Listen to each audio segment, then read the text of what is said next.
Javier Milei, ¿qué harías si no sos presidente?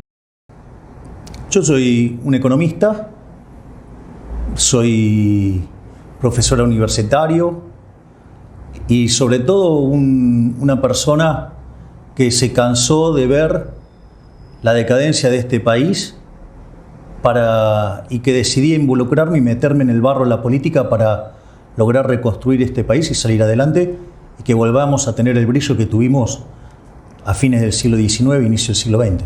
Te voy a decir una frase y te voy a pedir que la completes, ¿sí? Para conocerte mejor. Javier Milei tuvo una infancia... Estuvo divertida. Divertida. Sí, digamos, o sea, dentro de todo, pero también con mucho aprendizaje. ¿Quién fue tu mayor referencia en el aprendizaje personal? Bueno, digamos, en el aprendizaje personal todos te ayudan. Así que vos tenés que tomar las experiencias buenas y las malas y capitalizar todo. ¿Y qué tan importante fue la figura de tu hermana Karina para el desarrollo de tu personalidad? Mira, nosotros con mi hermana, vos sabés que es muy interesante esto, porque cuando éramos chicos, ella era la extrovertida, sí, y yo era muy reservado, estaba muy aplicado con el tema del colegio, muy aplicado con el tema de lo que era el deporte, porque yo ya, digamos, a los 10 años ya estaba jugando, competía de manera intensa. Entonces, en ese sentido, nosotros éramos bastante distintos a como somos ahora, porque ella hoy es muy introvertida y yo claramente no soy introvertido. Diría que tengo momentos de mucho histrionismo. ¿Y qué rol ocupa hoy en tu vida? Ocupa un rol fundamental. De hecho, es quien se encarga de llevar adelante todos los temas de la campaña. Esa es la que está arriba de todo en el organigrama. Sí. ¿Por qué decidiste estudiar economía? Mira, decidí estudiar economía por las razones incorrectas y me apasioné por las razones correctas. Okay. O sea, decidí estudiar economía cuando fue la crisis de la tablita cambiaria. Sí. Yo tendría 10, 11 años cuando fue eso. Y básicamente yo lo que veía es que como consecuencia del despiole que había con la inflación, con el tipo de cambio, y había gente que de repente de que le iba bien pasó a estar mal, y gente que de repente estaba mal y de repente se recuperó. Al ver todo eso dije, bueno, si yo quiero que me vaya bien económicamente en la vida, tengo que entender cómo funciona la economía, voy a estudiar economía. O sea, con lo cual, digamos, creo que la elegí por las razones incorrectas. ¿Y siempre fuiste liberal? Perdón. Eso es otra cosa. Y después me apasioné por las correctas. Claro. Que eso fue en el año 89, la hiperinflación de Alfonsín. Yo estaba en primer año de la facultad. Obviamente estaba haciendo economía 1. Yo estudiaba que cuando los precios suben la cantidad demandada baja. Claro. Y yo, acompañando a mi mamá en el supermercado, lo que pasó fue que veía a unas chicas con unas pistolas que remarcaban los precios y la gente se tiraba arriba de la mercadería. Entonces yo dije, o lo que estoy estudiando está mal o yo soy un tonto. Claro. Entonces la solución de dignidad hizo que dejara de jugar al fútbol. Yo en ese momento estaba en el plantel profesional de Chacarita y me dediqué a estudiar. Y a los 20 años escribí mi primer artículo académico. Mirá. Que se llama La hiperinflación y la distorsión de los mercados, y armé un modelo con expectativas adaptativas que hacía que conforme se aceleraba la tasa de inflación, vos te convenía estoquearte, sí, para protegerte del dinero, era una forma de salir del dinero, y eso terminaba generando una situación de contracción de oferta, y frente al aumento de la demanda, dado el déficit fiscal financiado con emisión monetaria, vos te ibas a un equilibrio donde las cantidades caían y los precios subían. Sí, ¿y te dolió dejar de jugar al fútbol? No, para nada. ¿Fue un cambio necesario? No, fue absolutamente convencido. Es decir, si hay algo de lo que no me arrepiento es de haber estudiado economía. De hecho, estoy feliz por haberlo hecho. ¿Te acordás cuál fue tu primer trabajo? Mirá, mi primer trabajo literalmente fue cuando todavía estaba en el secundario y mi papá había armado un club de tenis y yo trabajaba en la barra. ¿Lo ayudabas ahí? No, él no iba, así que estaba yo. Eras vos. Sí, en realidad lo hizo con otros socios y estaban los hijos de los otros socios y yo. ¿Y te O arrepentís? sea, con lo cual conozco lo que es laburar desde los 16, 17 años. ¿Te arrepentís de algún periodo de tu vida en el que capaz no hayas tenido el mismo pensamiento económico que ahora? No porque es aprendizaje. O sea, yo por ejemplo en la universidad me formaron en post-keynesianos. Claro. O sea, digo, todo lo que se llama los keynesianos tardíos y mucho también estructuralismo y todo ese tipo de cosas. Entonces, la realidad es que tratar de implementar eso a mí me llevaba a un continuo fracaso de que eso no explicaba nada, que eran todas explicaciones berretas. Entonces me puse Reloaded y la primera maestría que hice, que le hice en el IDES, estudié keynesianismo a full. Claro. También me sentía bastante frustrado con eso. Después, cuando hice mi segunda maestría en el DITELA, ahí ya más con un formato neoclásico, yo ya con muchos años de dar clases de microeconomía y equilibrio general, ahí sí me sentí mucho más cómodo y cuando vino la crisis subprime se me quemaron los papeles. Claro. Entonces, porque hasta ahí yo era un enamorado de Real Business Cycle, o sea, estaba fascinado con todas esas cosas, me encantaba, y se me quemaron los papeles ahí. Y entonces agarré y volví a Friedman, volví a Keynes y empecé a repasar a todos los autores. En un momento dije, bueno, pará, la economía, ¿sabes qué? Es crecimiento económico, porque claro. ¿Cómo arrancó? Con Adam Smith, y el libro más conocido de Adam Smith se llama Investigación sobre la naturaleza y las causas de la riqueza de las naciones. Tardó 10 años en escribirlos. Y básicamente ahí Adam Smith deja las bases de lo que es la teoría del crecimiento económico. Y ahí yo entonces empecé a dedicarme a los temas de crecimiento económico, hacía mi laburo de economista y me resolvía los problemas de la macro de la forma que me sacaba el problema de encima. Y me dedicaba a hacer cosas que de repente se miran en 50 años, 100 años, claro. Entonces mucho no me preocupaba. Pero todo también tiene un final, porque cuando mirá lo que me pasa, me toca ir a exponer al World Economic Forum sobre crecimiento y demografía sí. Y crecimiento. Y cuando me pongo a estudiar en serio los temas de demografía y crecimiento, me encuentro con un venezolano que se llama José Luis Cordeiro. Sí. Y que había trabajado en la construcción de las series de Madison. ¿Y qué es lo que tienen esa construcción? Que vos mirás que el crecimiento, si mirás la historia del PBI per cápita del mundo, hace lo que se llama un palo de hockey. Sí. Entonces, y el problema es que la contracara de eso, en la teoría económica, son los rendimientos crecientes. Eso es considerado para la teoría neoclásica un fallo de mercado. Es decir, quiere decir que hay estructuras concentradas.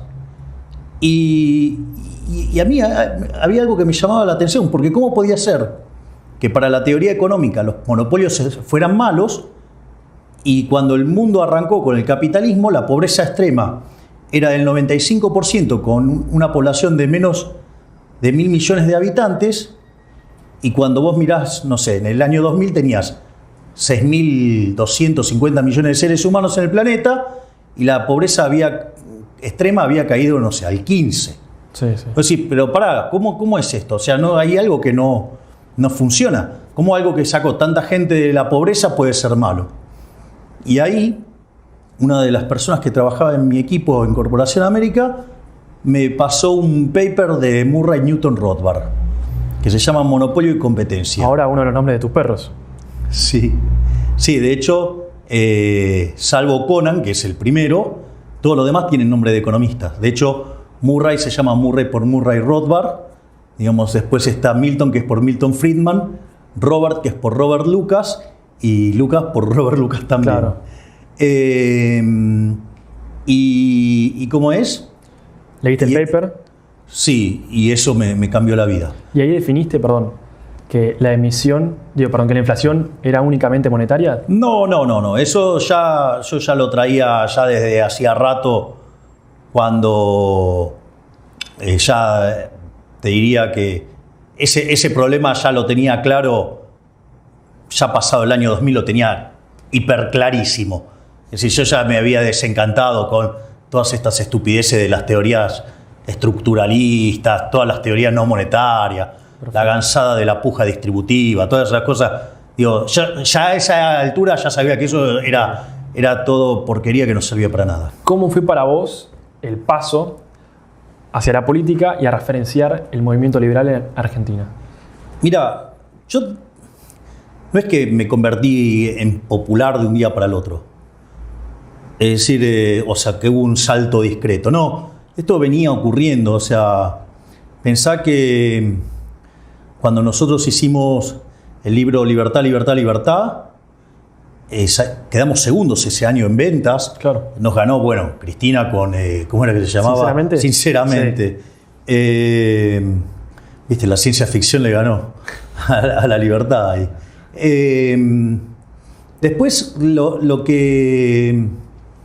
otro que a mí me pasaba, por ejemplo, yo caminaba una calle, ¿no? Yo tardaba 1 hora en caminar una calle, una cuadra, de las fotos que hacía. La diferencia es que ahora es como que es toda una mega escala. Claro. ¿Qué sé yo? Yo, siendo, digamos, economista, no político, yo ya había dado afuera charlas para 5.000 personas. Pero hoy, ¿me entendés? Es casi natural. O sea, hemos hecho presentaciones monstruosas, ¿no? Como las 2 de Parque Lezama, o cuando hicimos en Córdoba con 18.000 personas, o en Mendoza con 20.000, presentando, por ejemplo, la dolarización, o, por ejemplo, en Tucumán 30.000. Es decir, lo que ha pasado es que se fue de escala. ¿Y qué te genera eso vos? Bueno, hay 2 elementos. Uno es, a mí me produce mucha satisfacción cómo las ideas de la libertad están llegando a la gente. Eso a mí me parece una cosa maravillosa. Hay una anécdota que cuenta el queridísimo Bertie Venegas Lynch, el hijo del prócer, sí, o sea, Alberto Venegas Lynch hijo, y dice, cuando yo estaba haciendo la obra de teatro El Consultorio de Milei, sí, que era una charla de economía con humor, y lo recuerdo a Diego Zucalesca haciendo el paciente atribulado, a Claudio Rico que hacía las imitaciones, mi hermana que hacía de mi asistente, que dicho sea de paso, había fotos de mis hijitos de 4 patas, o sea, de Conan, de Murray, Milton, Robert y Lucas, que estaban con fotos de Mises, con fotos de Rothbard, con fotos de Adam Smith. De hecho, la obra se la dedicaba a Adam Smith, a papá, y se le dedicaba también a los chicos. Y después del otro lado tenía cuadros de Friedman y Hayek y uno de Keynes. Y con el de Keynes, o sea, cuando Rico me imitaba a mí, es más, jugábamos a los dardos. O sea, era tu universo perfecto. Sí, era muy divertido, pero hubo un momento que la batalla cultural se saturó. Básicamente, cuando Alberto Fernández consigue el resultado tremendo que consigue en las PASO, que terminaron oficiando como si fuera una primera vuelta, sí, eso fue muy choqueante. Y yo me acuerdo que no podía parar de mirar el televisor, y justo el único canal que estaba transmitiendo, o sea, a las 3 de la mañana, sin estar repitiendo, era Crónica. Y aparece un pseudoeconomista, que dice que es economista, pero no es economista, y que decía que ahora en el gobierno de Alberto había que censurar a todos los economistas liberales. ¿Te acordás quién es? Sí, claro, pero no vale ni la pena mencionarlo. O sea, pero así de... Pero después, claro, esa persona, que es... Nadie se puede tomar en serio a ese monigote, lo vi muy cercano a Leandro Santoro. Mira. Y sucede que Leandro Santoro era el asesor de medios de Alberto, Y Leandro Santoro directamente sí pidió por mi censura. Lo hizo en el programa de Fontevecchia, donde dice porque la culpa es de los medios, que cómo le pueden dar entidad a un loco con los pelos todos revueltos, ¿sí? Y que diga que hay que eliminar el Banco Central. Dale, 2 más 2 es 4. Y es más, es tan cobarde que cuando Fontevecchia le dice quién es, le dice, no, te lo digo fuera del aire. Mirá. Pero en C5N 2 veces pidió por mi censura. Ahí yo me di cuenta que la batalla cultural estaba complicada y que me parecía que la única forma de enfrentarlos era directamente meterse en el barro y dar la pelea desde el barro. ¿Y cómo es convivir con las formas de la política viniendo de afuera? Es decir, los aprietes, los intentos de coima, las operaciones. Mira, al principio te molesta. ¿Te impacta? Sí, pero después te acostumbras. Mira, yo, en un momento tenía un asesor, me dijo, mira, necesito que me digas qué esqueletos en el ropero tenés. O sea, si tenés muerto en el placar. Claro, ¿no? O sea, para prepararse. Y le digo, no tengo ninguno. Me dice, igual te los voy a buscar. Entonces estuvo 2 meses y entonces me dice, mira, terminamos la investigación. Bueno, qué bueno. ¿Y? No encontramos nada. Qué bueno. Bueno, eso es lo malo. Te lo van a inventar. Así es que el tema es ese. O sea, tengo claro que me van a inventar cualquier cosa y cuanto más alto estemos en los números, son capaces de decir cualquier cosa. Yo me imagino, la próxima operación son capaces de decir que hasta maté a Kennedy. Y sí, escúchame, me acusan del plan Cóndor, yo no había nacido. Mira. Ahora, Javier, quiero migrar hacia el plano futuro. Quiero que me cuentes con cuántos ministerios te quedarías y qué función cumpliría cada uno si fueras presidente. Son 8 ministerios los que van a quedar. Sí. Va a quedar el Ministerio de Economía, que obviamente se va a ocupar de la economía. Vas a tener relaciones exteriores, vas a tener infraestructura, que ahí nosotros lo que vamos a hacer es cambiar el modelo y lo vamos a llevar al modelo de la chilena, Sí. que es lo que tiene que ver con la iniciativa privada, ¿sí? Pero nosotros además hemos hecho mejoras que tienen que ver con trabajos que le hicieron los peruanos y los suizos para que funcione mejor. No solo eso, vamos a poner un ministerio que va a llevar el nombre del Ministerio del Capital Humano. Okay. El Ministerio del Capital Humano va a tener, por un lado, toda la parte de la niñez, va a tener una parte que tiene que ver con la salud, tiene que ver una parte con la educación y eso interrelacionado con el trabajo. ¿Para qué? Para que vos vayas formando a los individuos en capital humano, ya sea de primera generación, que se alimenten, Claro. que tengan salud, y de segunda generación, que tiene que ver con la educación, para que la gente paulatinamente vayan dejando los programas sociales y se puedan reinsertar en el mercado laboral. Ahí ya te pasé 4. Sí. Después tenés seguridad, ¿sí? Que se encarga de los temas de seguridad interior, que nosotros estamos planteando una reforma de las leyes de seguridad interior. Defensa, reformar la ley de defensa nacional. Obviamente que dentro de estas cosas también vas a tener que modificar lo que tiene que ver con la inteligencia, con el sistema carcelario. Claro. Y eso, lo tenés que ver, por ejemplo, con el tema de justicia. Nosotros decimos que nace una nueva doctrina. Acá se murió la doctrina Zaffaroni y acá el que las hace la paga. Donde lo de gorro azul se hizo lo bueno y los que usan el trapo en la cara y los palos son los malos. ¿Y qué referencia de país en términos de seguridad tenés? Bueno, pero fíjate lo que pasó en Nueva York. En Nueva York, a inicios de la década de 60, empezaron a aplicar las ideas que después trajo acá Zaffaroni. Sí. Bueno, eso hizo que en 20 años Nueva York fuera la ciudad más riesgosa del mundo, la ciudad más peligrosa del mundo. Bueno, y después vino Giuliani y aplicó todo lo que se llama el análisis económico del derecho, inspirado en Gary Becker, en un artículo que publicó en el año 68, que se llama Crimen y Castigo, y que lo escribió cuando él estaba viviendo en Nueva York, que estaba dando clases en Columbia.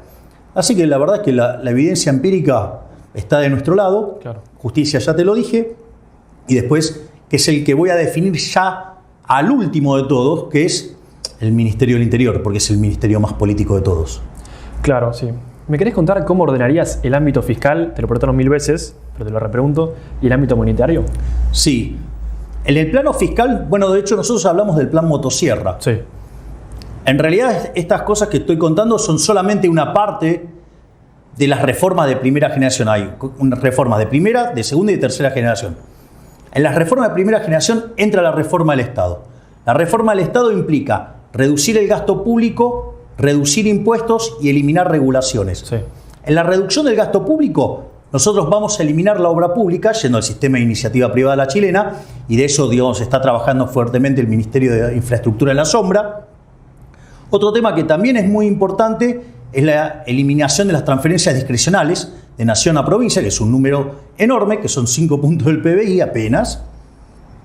También estamos trabajando en la idea de eliminar los subsidios económicos completamente, que básicamente es recalibrar la ecuación económica financiera del contrato, no como lo hizo Aranguren, que lo hizo gradual y mal, Claro. sino que lo haces recalibrando todo el contrato. Y fíjate que ahí tenés 5 puntos más. Y tenés lo de la eliminación de la obra pública. Ahora, ¿qué pasa cuando vos tocas todo eso? Y de ahí muerden todos los políticos. Otra cosa en la que queremos avanzar es en la privatización de empresas. Es decir, nosotros creemos que es un oxímoron, digamos, una empresa estatal. Y también, digamos, creo que hay que eliminar los regímenes de privilegio en términos de jubilaciones. ¿Y crees que está bien la última renegociación de la deuda? El canje reciente, Sí, reciente. digo, el rollover es parte de la vida misma.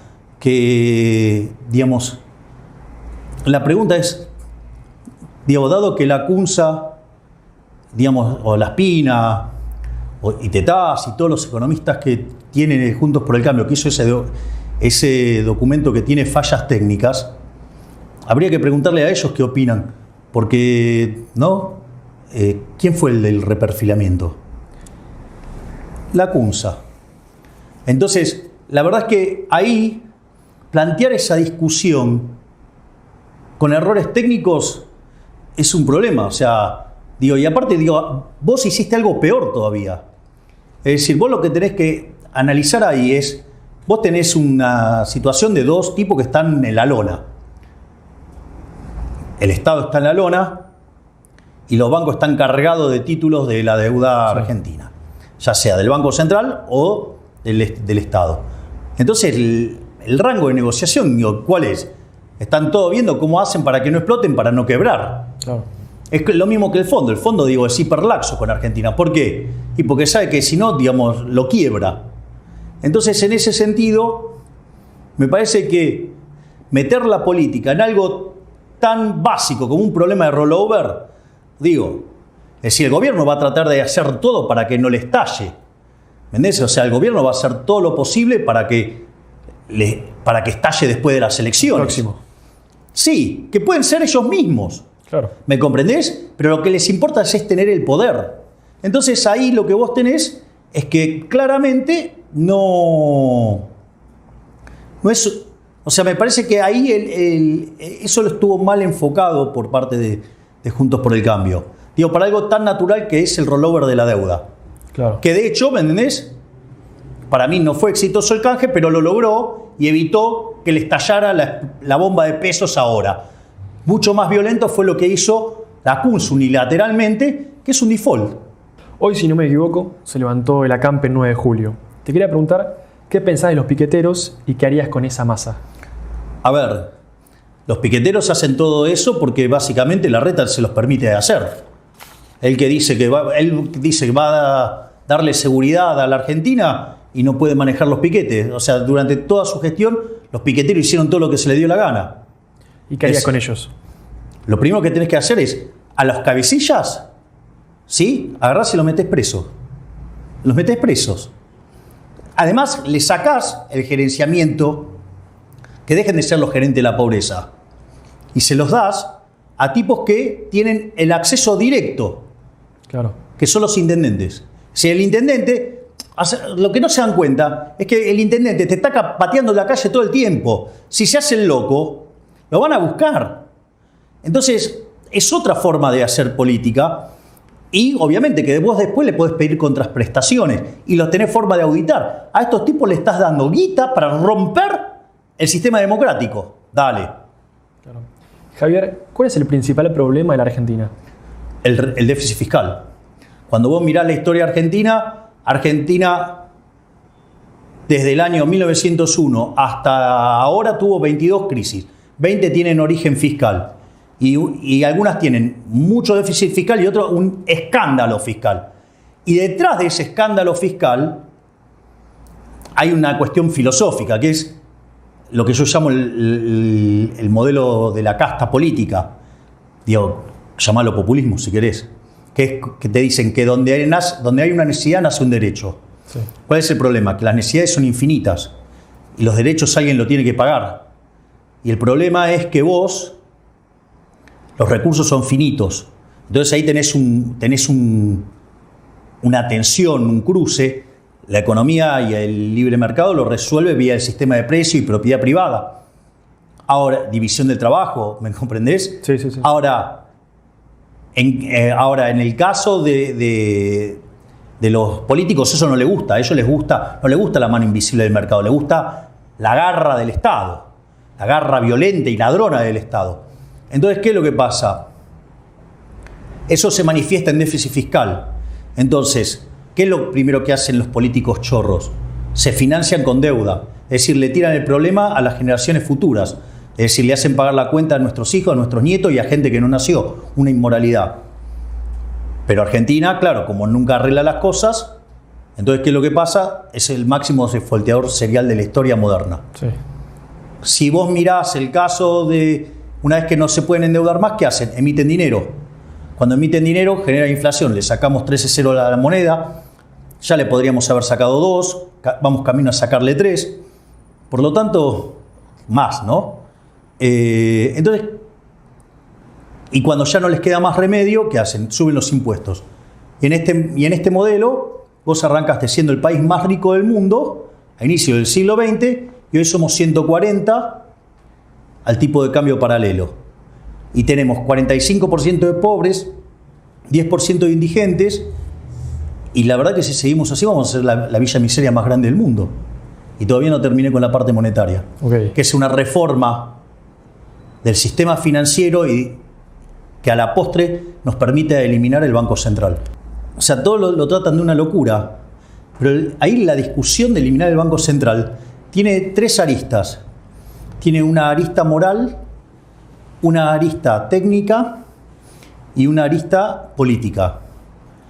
La arista moral es, ¿vos estás a favor del robo? Claro. Entonces, cuando vos entendés que el Banco Central es un mecanismo de estafa por el cual los políticos le roban a la gente, imprimiendo dinero para financiar el déficit, ahí tenés un tema moral.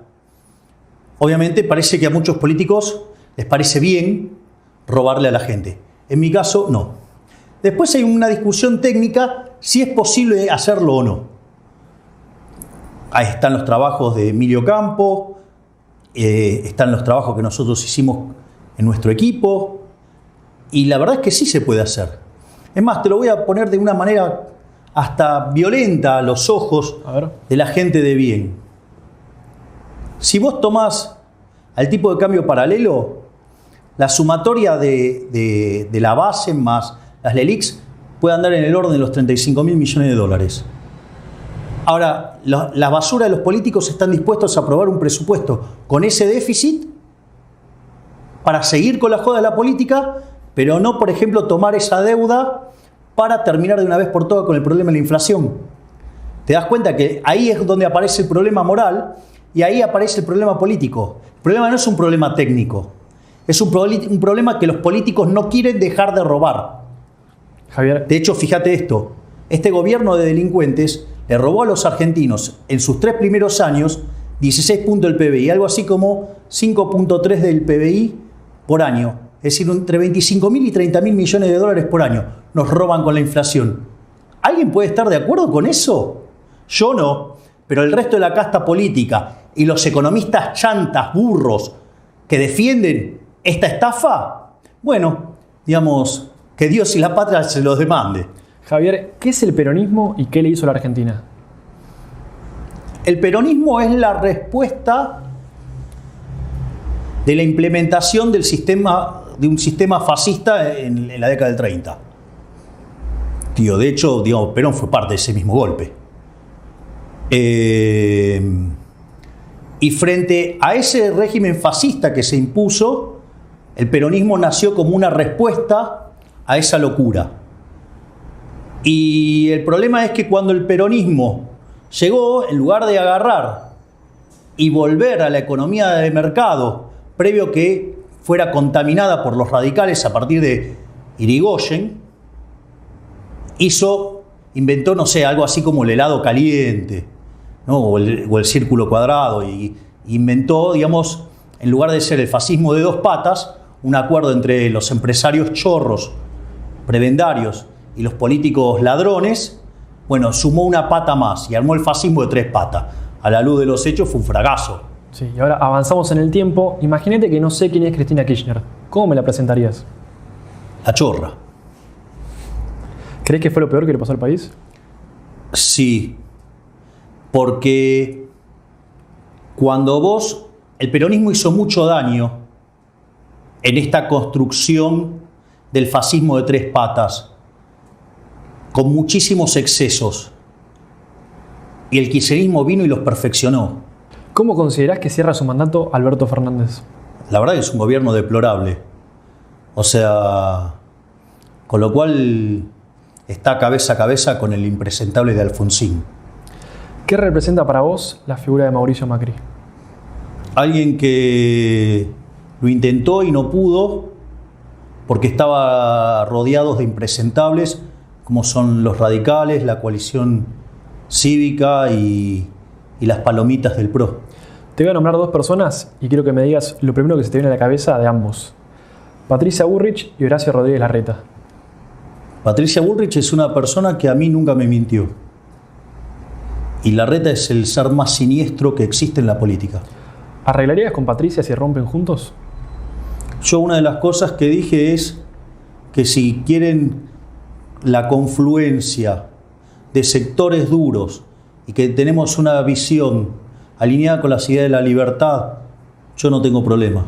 O sea, lo que yo no me puedo mezclar es con los eternos perdedores y decadentes de los radichetongos, la coalición cívica y digamos, las palomitas. Porque en realidad no son muy distintos al kirchnerismo.